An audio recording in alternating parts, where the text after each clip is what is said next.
Bonjour ou bonsoir, tout dépend de quel endroit vous m'écoutez. Alors, bienvenue à cette deuxième journée de formation. Alors, salut, salut, bonjour de tous les coins de la France, du Québec et de partout ailleurs. C'est chouette de se rassembler sans frontières. Alors, je répète le titre de cette formation, c'est Éclairer vos coins d'ombre pour vous réconcilier avec vous-même. Alors, aujourd'hui, eh ben, on va aller un petit peu plus en avant, un petit peu plus près de vous pour revisiter vos mécanismes d'adaptation. Alors, je vais vous en parler de manière un petit peu plus approfondie. Surtout aujourd'hui, j'ai envie de vous proposer un exercice pour bien contacter ce dont je vous parle plutôt que d'essayer de comprendre avec la tête qui est si intéressante et intéressée à comprendre ce qu'elle n'arrive pas à comprendre, pauvre petite chérie. Alors, je vous laisse le temps d'arriver, bien sûr. Je vous remercie encore une fois d'être là en si grand nombre. Hier, déjà, vous étiez plus de 550 personnes à être présentes à cette journée de formation-là. Il veut donc dire que quelque part, il y a un besoin qui se fait sentir. Et je vous remercie pour toutes ces ouvertures que vous créez à l'intérieur de vous.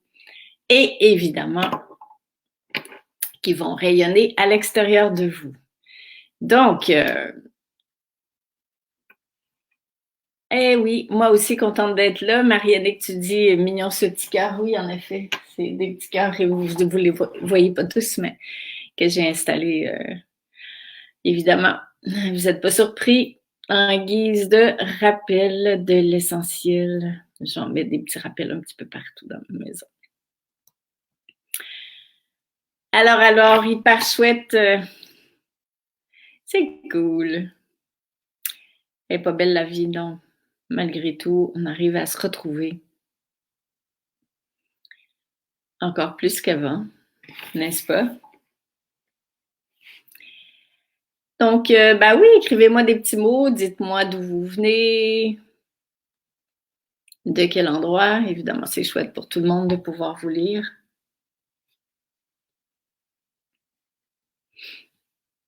En tout cas, on va avoir une sacrée belle formation. C'est bien parti. C'est hyper, hyper agréable. Oui, moi aussi, très heureuse de vous retrouver. Bien évidemment. Ça rentre, ça rentre. J'ai l'impression que vous arrivez tous dans ma maison. C'est cool, hein? Mon cœur est assez grand pour vous tous. J'ai assez de place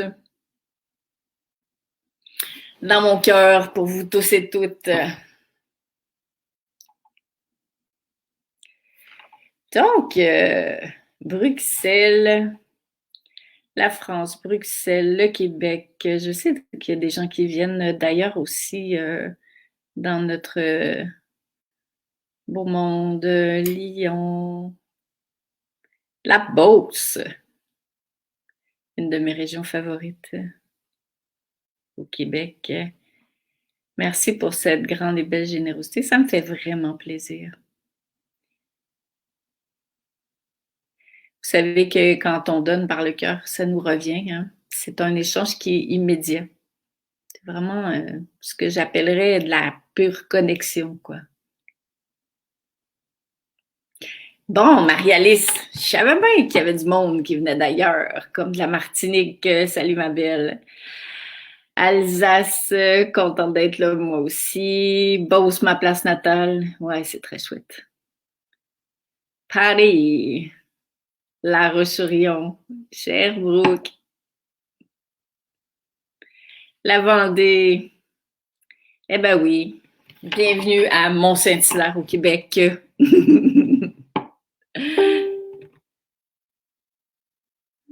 Ben oui, Buckingham, la belle région de Gatineau. Notre-Dame-du-Lot. Ah my God, j'ai déjà travaillé dans ce... Ben oui, Hélène, j'avais pas lu ton nom avant de lire la région. De Lyon, région parisienne. Parisienne. Parisienne, devrais-je dire. Alors, vous arrivez, vous arrivez. Bretagne, Laurence.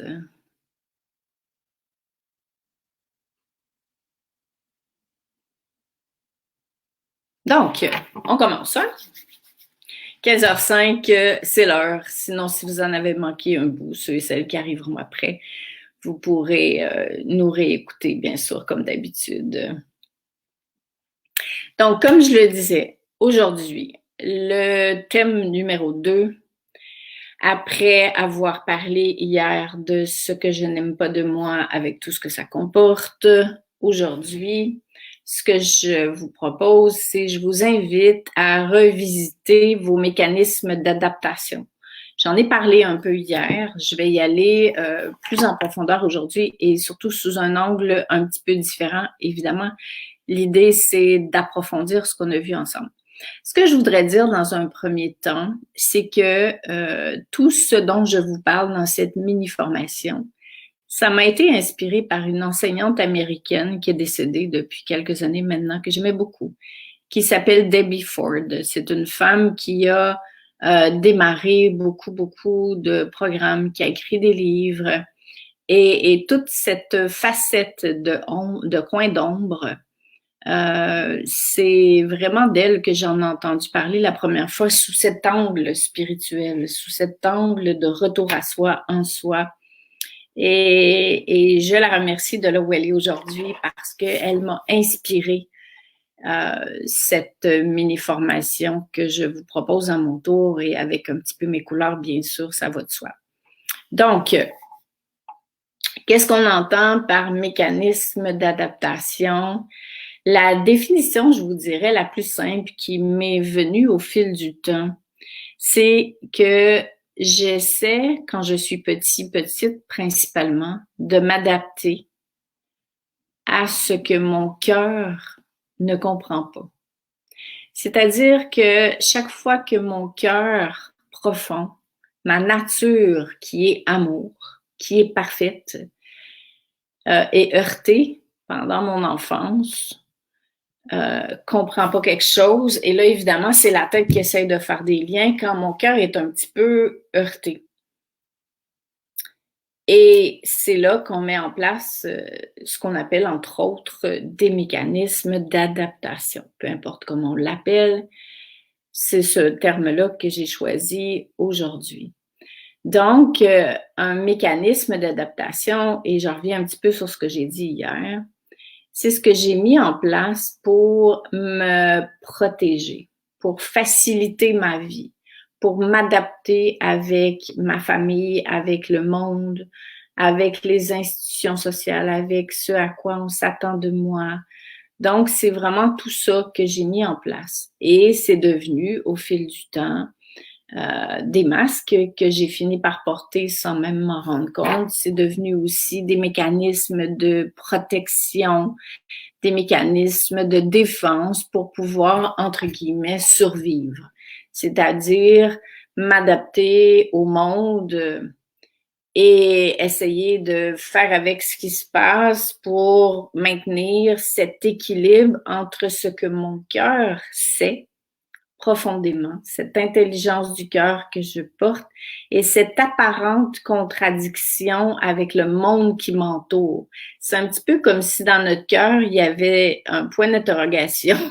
Je vais faire une blague, mais c'est comme si mon cœur profond, il fait « Mais c'est quoi ça, ce monde-là? » Et puis après, c'est « Bon, maintenant que je suis là, on va faire avec, on va essayer de composer avec ce qui se passe pour faire au mieux. » Donc, bon, c'est assez simpliste, mais en même temps, ça résume assez bien ce que j'appelle un mécanisme d'adaptation. Il y a aussi ce que j'ai lu qui est fort intéressant, c'est un poète qui s'appelle Robert, ben c'est un anglais, là, Robert Bly, et lui appelle ça que tout ça, tous mes mécanismes d'adaptation, ceux dont je me souviens et surtout ceux dont je me souviens pas, ils sont dans ce qu'il appelle un sac invisible. Je trouve ça vraiment mignon comme analogie. Comme si j'avais tout mis ça dans un sac, ça paraît pas. C'est un sac invisible.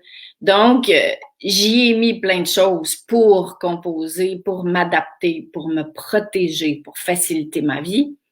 Et là, ce qui se passe, c'est que je dois les ressortir de là. En tout cas, c'est ça que je vous propose à travers cette démarche-là. Et évidemment, la tête peut faire, ben, c'est quoi l'idée? C'est quoi l'idée de ressortir tout ce que j'ai mis là-dedans? Est-ce que ça va être pire qu'avant? Qu'est-ce que ça va réveiller? Je suis aussi bien de pas aller là.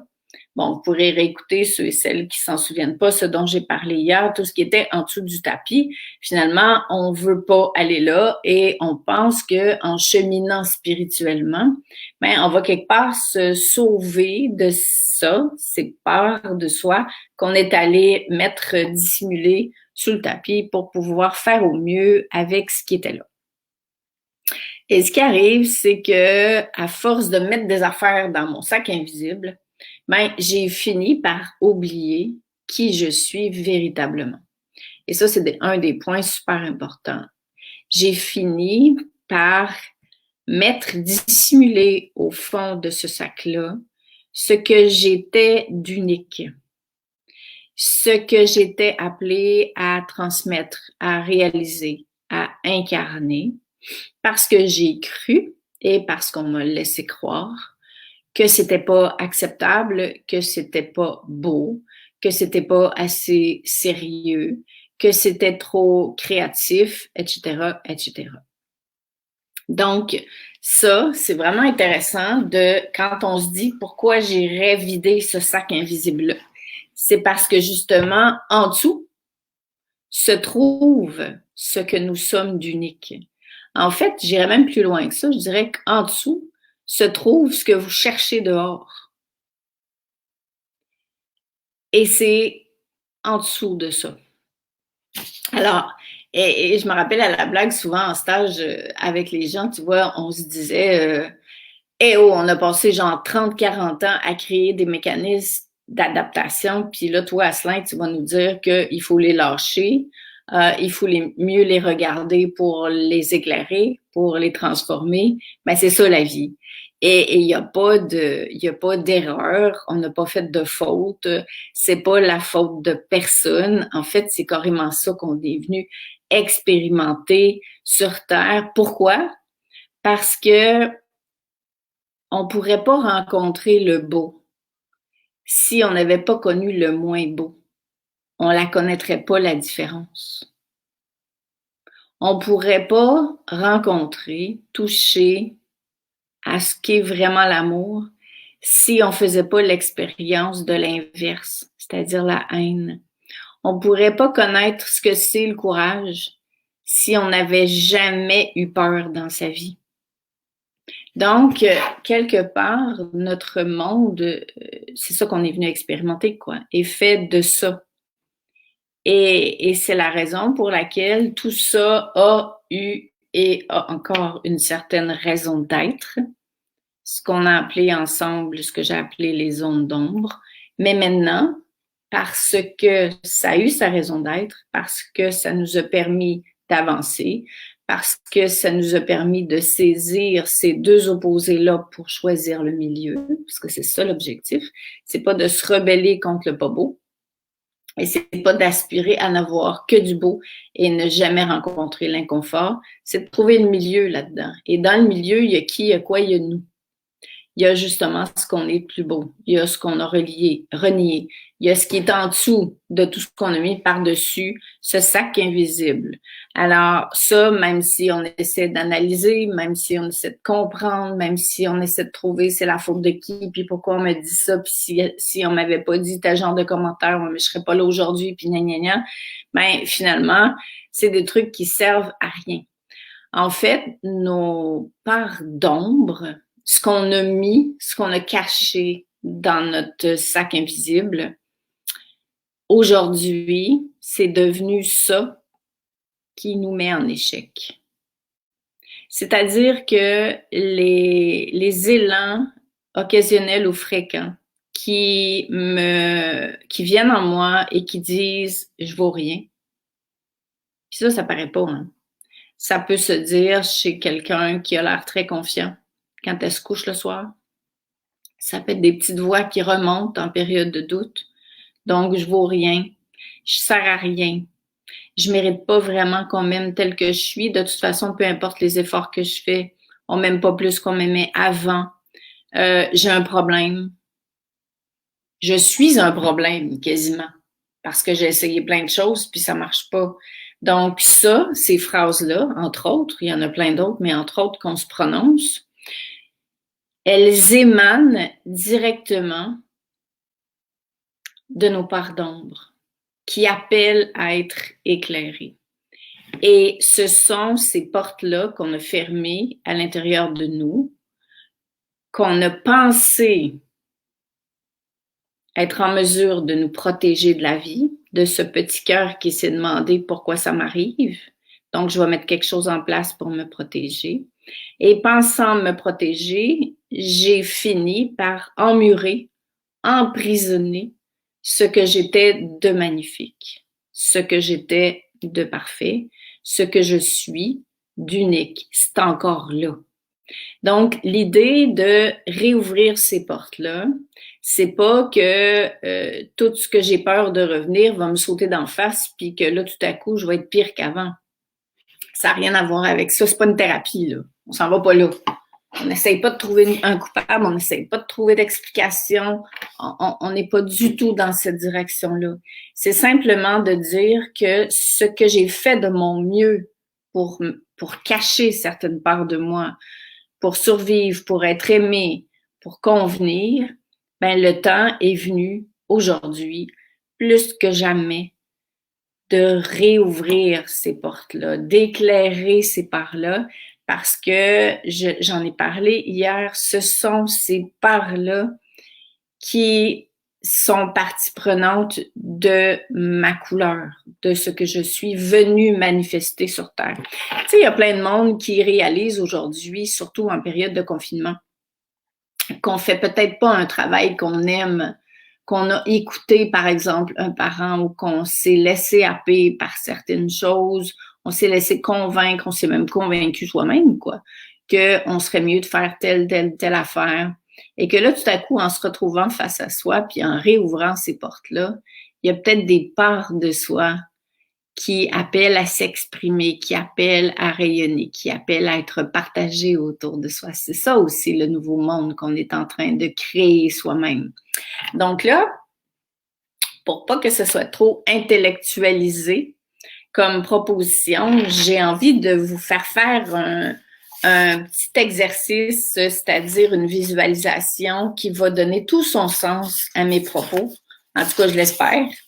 Et pour ça, si vous voulez, fermez vos yeux. Je vais vous amener dans un petit voyage à l'intérieur de vous. Et après ça, je vous proposerai quelque chose en lien avec l'exercice que je vous ai donné dans le carnet de bord avant de terminer cette deuxième rencontre. Donc, si vous le voulez bien, vous n'êtes pas obligé, mais je vous le suggère pour vraiment rester à l'intérieur de vous. Je vous suggère de fermer les yeux, puis on va illustrer ce que je viens de vous expliquer. Donc,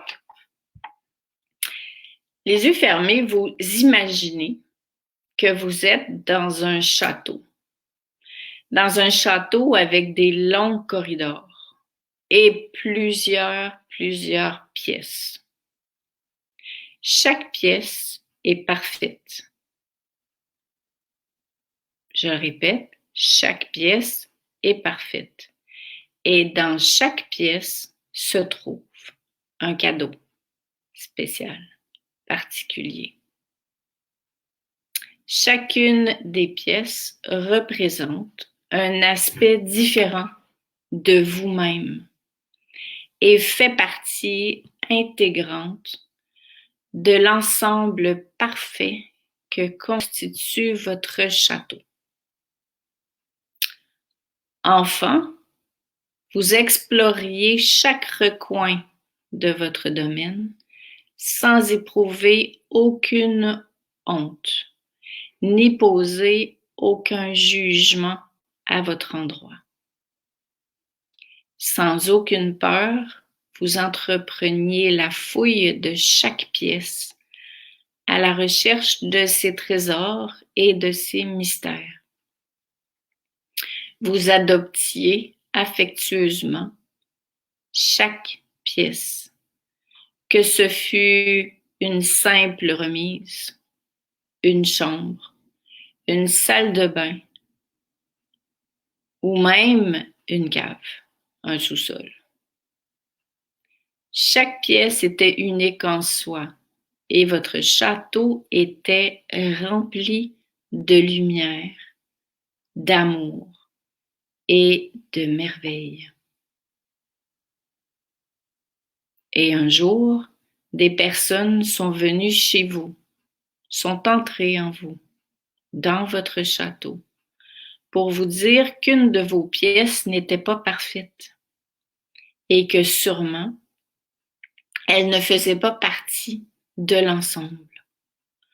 On vous a suggéré que si vous vouliez avoir une maison parfaite, il fallait condamner cette pièce. Comme avant toute chose, vous vouliez être aimé, être accepté. Vous avez donc verrouillé l'accès à cette pièce. Et de plus en plus de gens, au fil des années, sont entrés dans votre maison. Vous avez eu droit aux opinions de chacun sur les pièces qu'il préférait et celles qu'il n'appréciait pas. Ainsi, progressivement, vous avez fermé les portes les unes après les autres. Vos merveilleuses pièces ont été condamnées et plongées dans l'obscurité. Un cycle s'était enclenché. Depuis ce temps, pour toutes sortes de raisons, vous avez continué à fermer de plus en plus de portes. Vous en avez fermé parce que vous aviez peur ou parce que vous trouviez certaines pièces trop avant-gardistes, trop vieux jeu. Vous en avez fermé parce que vous aviez constaté que d'autres maisons ne comportaient pas de lieux semblables ou parce que vos directeurs de conscience vous ont averti de vous tenir loin de certaines pièces. Vous avez verrouillé toute porte qui ne correspondait pas aux valeurs de la société ou de vos propres idéaux. Les jours étaient révolus où votre maison semblait infinie et votre avenir stimulant et lumineux. Vous ne portiez plus à vos pièces le même amour et la même admiration. Certaines qui jadis faisaient votre fierté, vous vouliez maintenant qu'elles disparaissent. Vous essayez de trouver des moyens de vous en débarrasser, mais elles faisaient partie de la structure de votre maison. Depuis que vous avez verrouillé les lieux que vous n'aimiez pas, le temps s'est écoulé et vous avez perdu jusqu'au souvenir de l'existence de ces pièces. Au commencement, vous ne vous rendiez pas compte de ce que vous faisiez et c'est devenu une sorte d'habitude. Avec tous ces gens qui vous délivraient différents messages sur ce qu'une magnifique maison devrait être, il est devenu plus commode de les écouter plutôt que de vous fier à votre propre voix intérieure, celle qui aimait la maison telle qu'elle était et dans tout son ensemble. Le fait de condamner des pièces commençait effectivement à vous procurer un sentiment de sécurité. Autrement dit, vous avez appris à être confortable dans ces pièces condamnées. Bientôt, vous vous êtes trouvé à n'occuper plus que quelques pièces de votre maison. C'est que vous aviez appris à couper le courant de la vie et à vous sentir à l'aise en le faisant. Nous sommes beaucoup à avoir ainsi verrouillé tellement de pièces que nous avons perdu le souvenir d'avoir jamais été un château. Nous commençons à croire n'être qu'un petit logement de 2 chambres, nécessitant, entre autres, des travaux. Et ça, c'est important. La plupart d'entre vous ont peur de ce que vous pourriez trouver derrière les portes closes. Alors, plutôt que d'initier une aventure passionnante et merveilleuse pour découvrir votre être caché, vous continuez à faire semblant que ces pièces n'existent pas.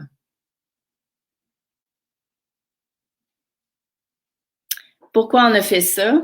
Qu'est-ce qu'on n'a pas vu? C'est ce qu'on va voir demain. Mais pour aujourd'hui, je trouvais ça vraiment intéressant de vous proposer de faire un retour sur vos mécanismes d'adaptation à partir de l'exercice que je vous ai proposé dans le cahier de route. De revenir, non pas pour analyser, mais pour conscientiser la raison pour laquelle aujourd'hui on se met si souvent en échec. Je le répète, pas pour se culpabiliser, pas pour culpabiliser quelqu'un d'autre, pas pour chercher à savoir pourquoi j'ai fait ça, si je l'avais compris avant, peut-être que ce serait plus facile, mais vraiment pour honorer mon humain qui a eu le courage de mettre en place tous ces mécanismes-là et honorer mon cœur qui aujourd'hui me demande, avec beaucoup d'amour, d'ouvrir les portes, me demande d'abord de me rappeler que ma maison intérieure, c'est un château et de choisir d'ouvrir les portes de mon château parce que finalement, ce que j'ai fermé, à l'intérieur de ça, se trouvent mes plus grands atouts. Et aujourd'hui, je n'ai pas, si je veux vraiment contribuer à l'émergence du nouveau monde, ça va se faire de l'intérieur. Et on parle beaucoup du divin. Dans cette formation, on parle plus de l'humain, humainement divin. Et imaginez-vous comment notre âme va se sentir plus à l'aise, va avoir plus de place pour se manifester si toutes les portes sont ouvertes. Et qu'est-ce qui va faire qu'on va choisir de faire confiance, d'ouvrir les portes, malgré tous ces vieux réflexes de portes fermées qu'on a cru nous protéger, pardon. Ben, c'est le fait de dire un gros oui à la vie et justement de profiter de cette période de confinement intérieur pour aller mettre plein de lumière parce que juste moi qui peux le faire, décider d'ouvrir ces portes-là. Il y a juste moi qui peux décider d'y croire. Alors, je vous ai écrit ce matin, j'ai perçu en méditation quelques questions supplémentaires qui peut-être pourraient vous être utiles dans la démarche du carnet de route. Alice, tu me demandes où il est. Le lien, il est tout au long des propositions, mais quand je vais annoncer le live de demain, tout à l'heure, dans une dizaine de minutes, je vais le remettre pour les gens qui ne l'ont pas encore. Effectivement, c'est très complémentaire avec ce que je vous dis chaque jour. Il va de soi que de faire juste le carnet de route, de répondre aux questions, c'est pas inintéressant, mais ça n'a pas du tout la même ampleur que quand c'est précédé de ce dont je vous parle, vous le faites pas avec le même éclairage. Et l'idée, c'est vraiment de le faire avec votre cœur, pas de le faire avec la tête. Oui, en effet, Marie-Pierre, ce château-là, moi aussi, c'est pour ça que je voulais vous le partager, parce que c'est une image absolument extraordinaire. Alors, les questions supplémentaires, si vous avez envie de les prendre en note, c'est qu'est-ce que je fais encore aujourd'hui pour ne pas déplaire, pour plaire, pour, par exemple, ne pas être prise en défaut. Et l'autre question que vous pouvez vous poser, c'est pourquoi est-ce que je me laisse arrêter? Par quoi, pardon? Par quoi est-ce que je me laisse encore arrêter aujourd'hui? Et ça va revenir à peu près à ce que je vous racontais en début de live. Vous allez voir, mais c'est important qu'on fasse les liens par soi-même et qu'on fasse les liens avec la tête. Donc, il y a dans le début du questionnaire que je vous propose, il y a, quand j'étais petit, les mécanismes d'adaptation que j'ai mis en place. Et les questions que je vous propose maintenant, c'est plus par rapport à aujourd'hui. Et c'est pas le genre de questionnaire où vous répondez à l'intérieur d'une demi-heure tout de suite après qu'on a fait le live. C'est vraiment quelque chose qui va continuer de cheminer à l'intérieur de vous, mais par le cœur. J'en ai parlé hier. Allez marcher, demandez à votre cœur, à votre âme de vous guider. Je le vois pas pour l'instant. Mes mécanismes d'adaptation. J'ai fait la visualisation. Je trouve ça intéressant, mais pour le moment, c'est tellement dans le fond de mon sac invisible que je vois rien. Donc, cherchez pas avec votre tête si c'est le cas. Demandez à votre âme, demandez à l'intelligence divine. Dites, bon, guidez-moi, montrez-moi, éclairez-moi. Et là, vous allez voir que sans chercher à comprendre, à faire du ménage avec la tête, tout à coup, vous allez lire quelque chose ou vous allez aller dehors ou vous allez méditer puis il va vous arriver des choses. Puis là, vous allez faire, ah, oui, je l'avais pas vu celui-là. Donc, vraiment, allez-y doucement. Mais de grâce, pas d'intellectualisation. On est bon là-dedans, mais ça donne pas grand-chose. Stéphanie, tu dis, est-ce qu'on peut revoir le live d'hier? Bien sûr. Il est sur ma page Facebook et il est aussi sur ma chaîne YouTube que je les télécharge tout de suite après, toujours les lives. Donc, vous pouvez beaucoup plus facilement que sur ma chaîne, ma page Facebook, les retrouver. Pas compliqué, ma page Facebook, c'est Léna Slain. Alors, je l'ai vu l'année passée, Carole, super cool. Et c'est comme ça que ça arrive. Ça va peut-être, vous allez peut-être avoir des flashs dans 6 mois, dans une semaine, dans une heure, après un rêve ou des trucs comme ça. Et là, vous allez faire, oh my God, demandez, demandez. Et soyez pas dans le chemin à savoir quand vous allez recevoir. Ça va monter. Imaginez-vous que dans votre château, vous avez 12 pièces de fermées. Ça serait pas logique que les 12 portes s'ouvrent en même temps. Il va y avoir un sacré coup de vent dans la maison. Donc, votre âme, elle, ce qu'elle fait, c'est qu'elle réouvre les portes une à la fois, doucement, avec beaucoup d'amour.